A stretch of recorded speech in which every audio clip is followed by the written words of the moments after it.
ये सरकार केवल आपको धर्म के नाम पर लड़ाने का काम कर रही है। वोट जानते हैं बहुत कीमती है।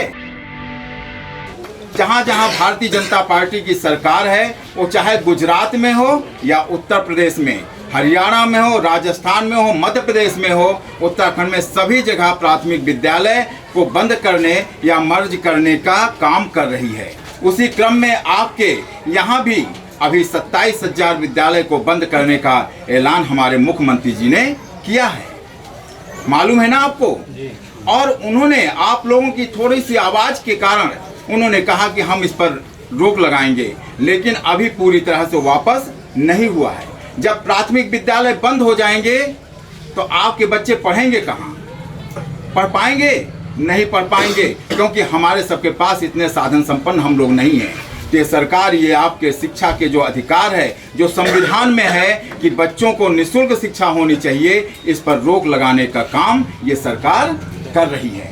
और किसी तरह कुछ लोग पढ़ा लिखा लिए तो आगे जो है, जो हायर एजुकेशन में वहाँ इतने ज़्यादा फीस है, आप इंजीनियर बनाना चाहते हैं और आप अपने बच्चों को डॉक्टर बनाना चाहते हैं वहाँ, या MA BA भी कराना चाहते हैं, तो फीस बहुत ज़्यादा कर दे रही है, तो आप अपने बच्चों को पढ़ा लिखा भी नहीं पाएंगे।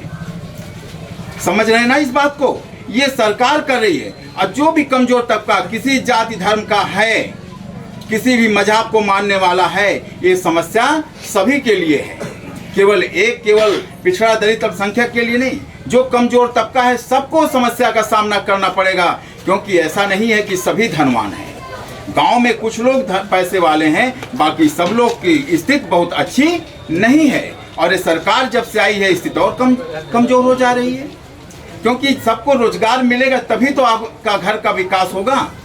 आइए, सरकार जितने भी सार्वजनिक उद्यम हैं सबको बेचती चली जा रही है, जिससे आपकी नौकरियों की स्थिति खराब होती चली जा रही है। आपके बच्चों जब अडानी के पास चला जाएगा, अंबानी के पास बिक जाएगा, चाहे हवाई अड्डा हो, चाहे स्टेशन हो, रेलवे हो, बैंक हो, ये सब बिक जाएंगे, तो कैसे आपके बच्चे को नौकरी मिलेगी? और बड़ी बड़ी कंपनियां नौकरी देने के नाम, देना तो दूर, बल्कि वो छटनी कर रहे हैं, वो बच्चों को निकाल रहे हैं। जो पढ़े लिखे बच्चे नौकरी पाए हैं वो भी बच्चों को नौकरी से निकाल रहे हैं। ये काम हो रहा है। लेकिन ये सरकार केवल आपको धर्म के नाम पर लड़ाने का काम कर रही है, जाति के नाम पर लड़ाने का काम कर रही है, आपको कुछ न कुछ बहकाने का काम कर रही है, और कुछ न कुछ पैसा हमारे किसानों को, हमारी महिलाओं को, हमारे बच्चों को कुछ न कुछ ऐसे देकर, प्रलोभन देकर, वो केवल आपके वोट लेने का काम कर रही है।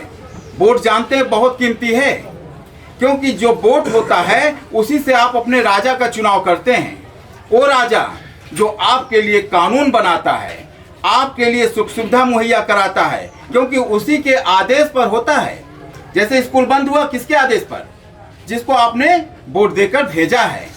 आपको कितने घंटे काम करना है, कितने घंटे घर के अंदर रहना है, कितना बाहर रहना है, आगे आने वाले में आपको कैसी शिक्षा व्यवस्था होगी, ये सारी चीजें जो है, सभी काम जो है, आप जो वोट देकर जो सरकार चुनते हैं उसी का काम है। और ये काम अच्छा करेगा कौन? अच्छा वही करेगा जो आपके विचारधारा के लोग हैं, जो आपकी लड़ाई लड़ते हैं, जो आपके हक हिस्से की लड़ाई लड़ रहे हैं, वही तो करेंगे। और आप जानते हैं इस बात को कि जहां पर हमारे अपने लोग होंगे वहां पर आपका हक हिस्सा मिलेगा।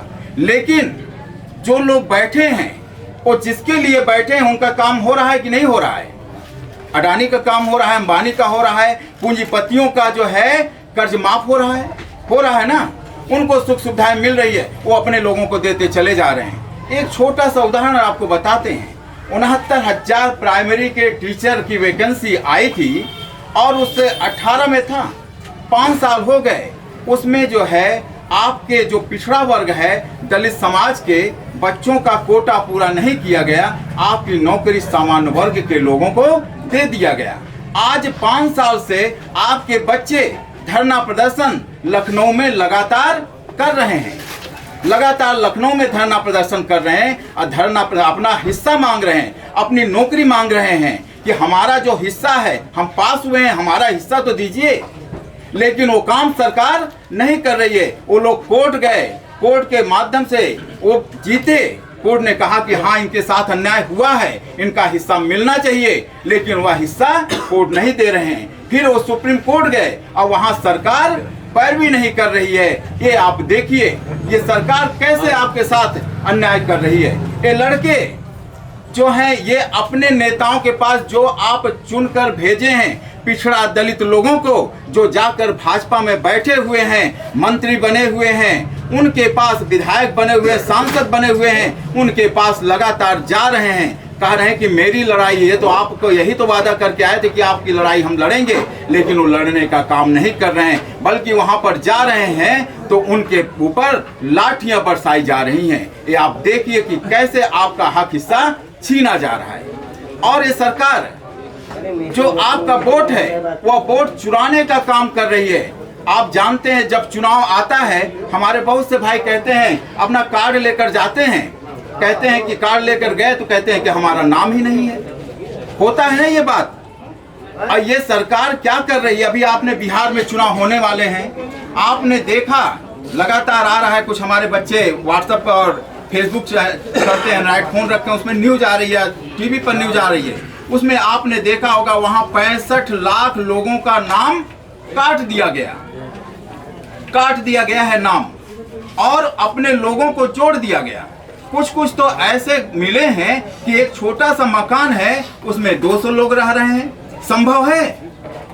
ये संभव नहीं है कि 200 एक, मतलब ये सब फर्जी लोगों का नाम वो चढ़ा के अपना चुनाव जीतना चाहते हैं।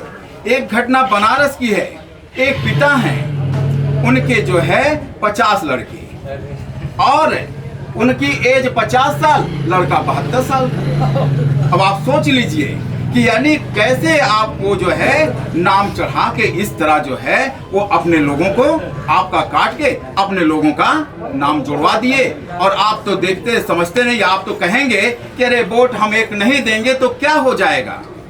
जब आप वोट नहीं देते हैं, जब आप वोट नहीं देते हैं उसी दिन आप समझ लीजिए कि आपके ऊपर किसी दूसरे का शासन चलने वाला है, आपका जो है दिन खराब होने वाला है।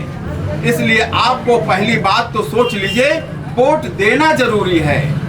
अब वोट किसको देना है? राष्ट्रीय अध्यक्ष आई हैं, आज क्या जरूरत है? घर में बैठी रहती तपती धूप में टीन के नीचे क्यों आई हैं?